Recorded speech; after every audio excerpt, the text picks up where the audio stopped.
Get off of Instagram and Snap and get off all these blogs and get into something that can really, really move your life forward. Listen, getting successful, it's not a magic trick. You can decide to be rich. It's highly doable.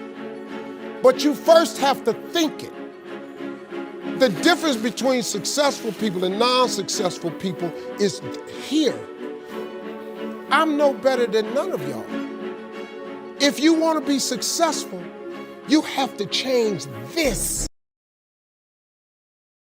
It's a video game where you start right at the beginning at level 0, and every single day you have to work to level up. You see, because if you don't, some other guy will, and that guy will take the money that could have been yours, the life that could have been yours, and this is going to be very, very, very difficult for you to hear right now, but even the wife that could have been yours. And I really want you to let that sink in. I want you to imagine right now your dream woman. What does she look like? How does she carry herself?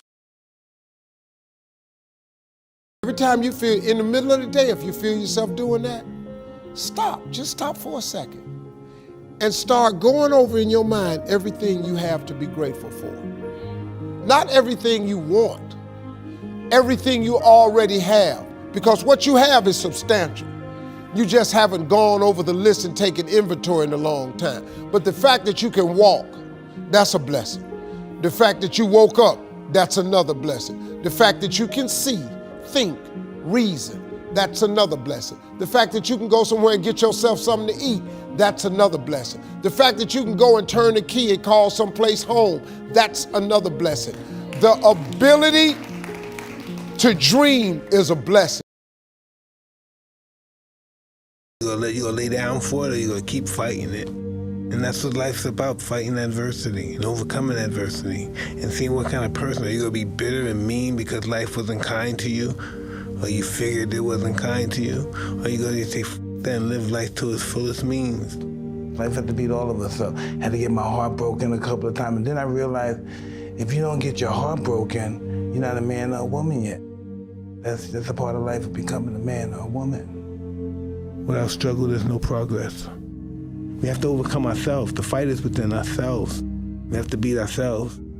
That comes with discipline. You know, doing what you hate to do, but do it like you love it.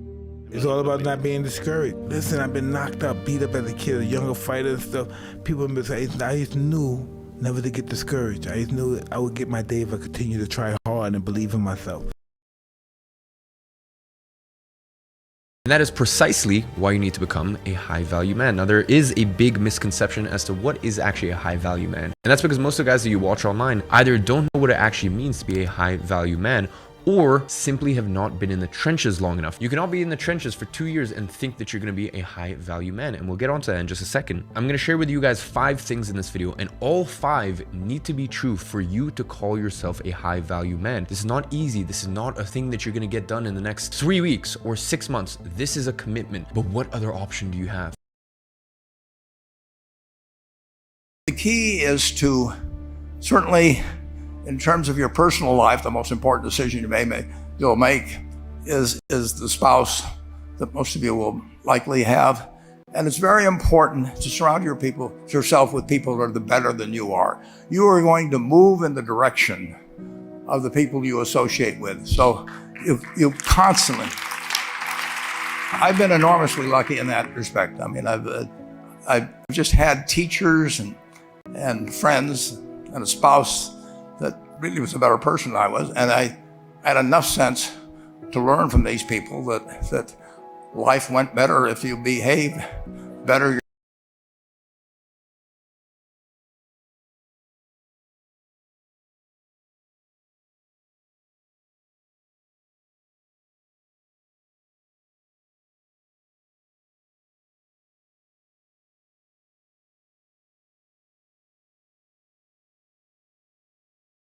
That was it. She's gone now. Like, she moved. I didn't know where she lived. That was it. And I couldn't sleep. Now, it wasn't like I was crying my eyes out, but I was just, where's my hoe at? I couldn't sleep. Need something else to do. Need something else to do. So I thought, fuck, I'll hit the gym at 6 a.m., hit the gym at 3 p.m., gym at 8 p.m. I had nothing else to do but fight. So I took all that trauma, all that heartbreak, and I molded it into becoming a world level combatant.